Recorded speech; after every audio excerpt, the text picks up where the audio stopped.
What can you tell me about what you've got here? And can you tell me your name? Sure. Bill Machir, and I manage the Airborn Science Section at JPL, the program office, program area. And so what we do here is we try to integrate all the, there's several reasons to fly an airplane, as we talked about.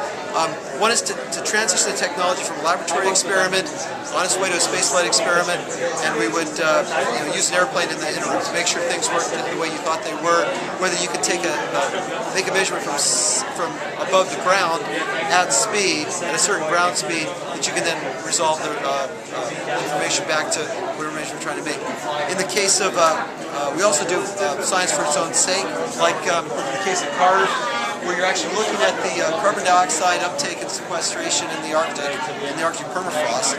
We're using aircraft with an FTS, a Picaro instrument, L-band radar, to measure the amount of carbon dioxide and methane, for that matter, and see how it's changing over the next, well, as the thaw season and then the refreeze season coming up in the fall. We also do things like the Hamster, MTP, and ULH on the Global Hawk, where that looks at, we can take something like that, an unmanned aircraft, up over a hurricane and measure the hurricane, where it is, where it's going, much higher resolution than the satellite can. On station for 24 hours, so much more time-sensitive resolution for exactly where we are. That's fantastic. Yeah. So that's all I know. So, what are these you have here? So this is the stable of NASA-supported aircraft that are currently flying. So we have P3, we've got the Gulfstream 3 with our UAV SAR pod. JPL's developed 3 bands, P-band, L-band, and KA-band. We go different antennas, different electronics. We fly on the G3. That's the Air Force 2. The Vice President used to fly in that particular. Oh, right. Yeah, but now it's a NASA airplane.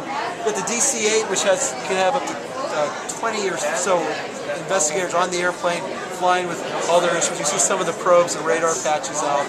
That's going down to Southeast Asia for the Seekers campaign later in the year. Got a WB-57, the last 2 in the United States remain flying for NASA. High altitude, piloted 2 piloted airplanes. We've got the TR2 up there, which is like the TR1.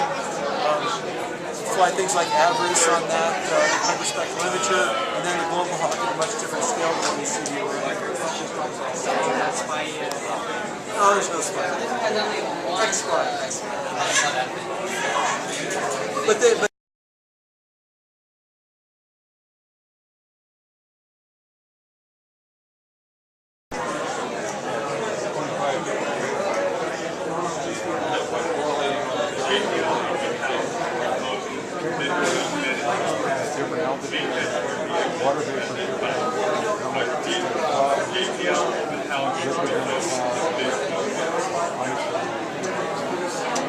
a lot of massive computing. And you can see some of the data at the hurricane portal, which is your route out would be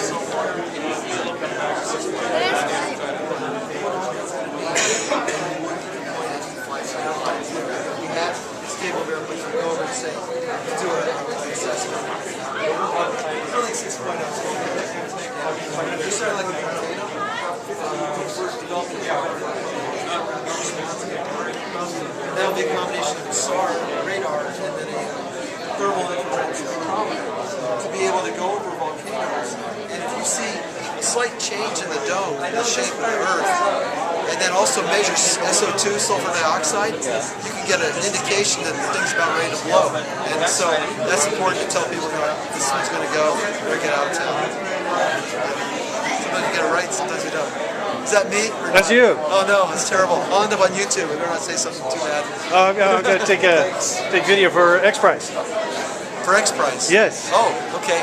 What are you doing with X Prize? I'm part of one of the teams. You're part of one of the teams, really? Okay, and the X Prize is the one that's going to first privately funded single person to space. Is that what it is? Or? No, that was the previous one. The previous one. Okay, what's the next one? Landing a rover on the surface of the moon. Really? Okay. Wow. Well, that's a cool project. Thank you very much. I've worked on projects that landed rovers on Mars, but they were not privately funded.